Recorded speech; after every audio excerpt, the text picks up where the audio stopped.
Bonjour mes frères et mes sœurs, je vous souhaite vraiment une bonne semaine en route vers Noël. Je vous encourage à être attentifs, il y a possibilité de nous réunir en petits groupes dans la salle de l'église à Champion. Nous avons commencé hier avec un groupe de 5 et des groupes se constituent. Donc regardez sur le site de l'église, n'hésitez pas à vous inscrire. L'idée est vraiment, vous verrez qu'une seule personne ne peut s'inscrire que dans une tranche horaire avec ce doodle qui est là, mis à votre disposition. Ça veut dire que la personne qui prend l'initiative de s'inscrire prend aussi l'initiative d'inviter d'autres personnes, entre 3 et 9 autres personnes. Donc voilà, utilisez cette possibilité, signalez-vous, allez sur le site de l'église, téléphonez-moi si vous avez des interrogations. Vraiment profitons d'ici jeudi midi de cette possibilité de nous voir, de nous réunir en petits groupes pour célébrer Noël. Luc 1, verset 34. Marie dit à l'ange, comment cela se fera-t-il puisque je n'ai pas de relation avec un homme? L'homme mature, semble-t-il, ou la femme mature, aujourd'hui celui à qui on n'en raconte plus, est celui ou celle qui sait comment on fait les enfants. Apparemment, quand on sait ça, on ne nous la raconte plus. On est devenu quelqu'un qui ne croit plus aux petites histoires. Fini les enfants qui naissent dans les choux ou qui sont apportés par les cigognes, mais fini aussi cette histoire de Noël. Donc ça, c'est pour les crédules et les simplets. Est-ce que vous avez remarqué que Marie, dans l'histoire, dans le récit de la nativité, dans l'annonciation, elle sait comment on fait les bébés. Comment ça se fera-t-il puisque je n'ai pas de relation avec un homme? Elle sait donc qu'en général, et il n'y a pas d'exception, je crois à sa connaissance, que les enfants sont le fruit d'une relation sexuelle entre un homme et une femme. Et la Bible, dans son ensemble, accrédite cette thèse. Les enfants viennent comme ça. Et si naissance miraculeuse il y a dans la Bible, ce n'est pas parce que un enfant a été conçu en l'absence d'un père, mais c'est parce qu'il y a des problèmes d'infertilité ou d'âge avancé. C'est ainsi qu'Abraham et Sarah, ou Zacharie et Élisabeth, eux, cumulent les deux. Ils sont âgés, donc plus en âge de procréer, et l'épouse est frappée d'infertilité. Donc ici, le miracle va consister à outrepasser, à dépasser cette infertilité, les étages avancés, et donc de leur permettre de concevoir après avoir une relation conjugale, comme l'on dit.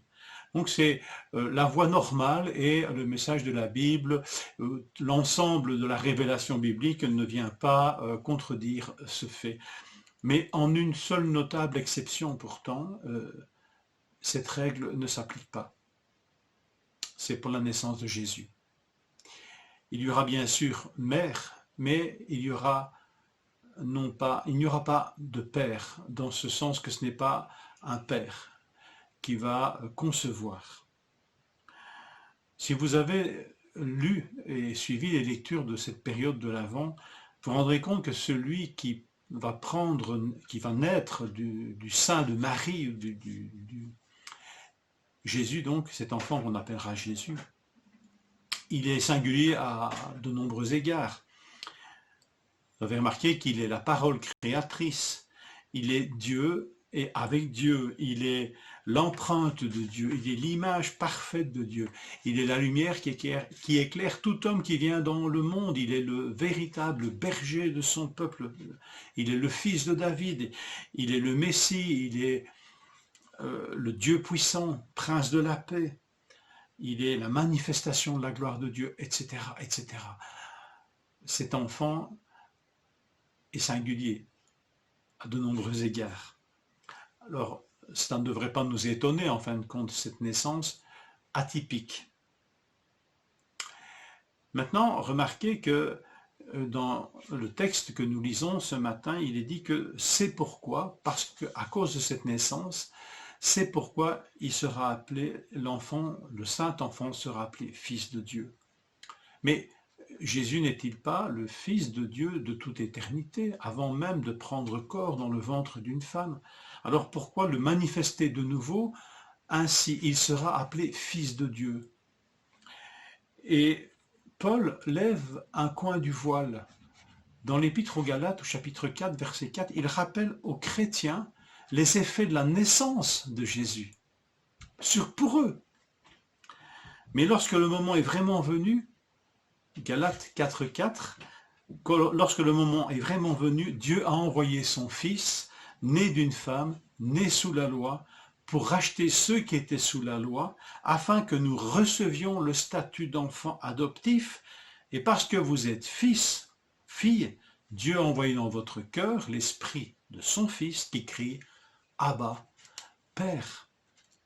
C'est la puissance de l'Esprit, c'est l'Esprit qui viendra sur toi et la puissance du Très-Haut te couvrira de son ombre. Jésus est le premier-né parmi ceux qui sont nés de femmes, premier-né, pourrait-on dire, de l'Esprit, encore bien sûr d'une manière unique, parce que lui c'est l'être corporel qui est même créé par l'Esprit. Mais il inaugure là une voie extraordinaire pour d'autres qui viendront à sa suite et qui, eux, pourront dire « Abba Père » parce que né de l'Esprit. Comme un enfant peut pousser un premier cri et quand il va dire « Papa », spontanément à ce monsieur qui est là dans son entourage, c'est généralement pour dire « Papa, je suis ton fils, né de toi ». C'est ce cri, mais poussé par l'Esprit en nous, cri qui nous dit et qui témoigne que nous sommes devenus nous aussi enfants de Dieu parce que nés de l'Esprit. Comment cela se fera-t-il, dit Marie, quand on lui annonce cette naissance singulière? Comment cela se fera-t-il, dit Nicodème à Jésus, quand Jésus lui parle de naître d'en haut, de naître de Dieu et de naître de l'Esprit? Nous lisons ça dans Jean 3, à partir du verset 3 jusqu'au verset 9. Comment cela peut-il se faire, dira Nicodème. Même interrogation, presque mot pour mot, de celle de Marie, à celle de Marie.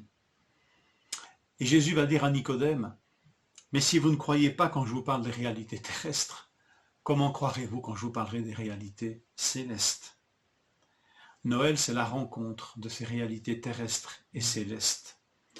Le Fils né d'une femme, né sous la loi, réalité terrestre, mais né de Dieu, par l'Esprit Saint, réalité céleste. Alors, ouvrons-nous aux réalités célestes aussi. Sinon, nous risquons de ne rien comprendre de notre Dieu. Que le Seigneur nous y aide. Je vous souhaite une bonne journée.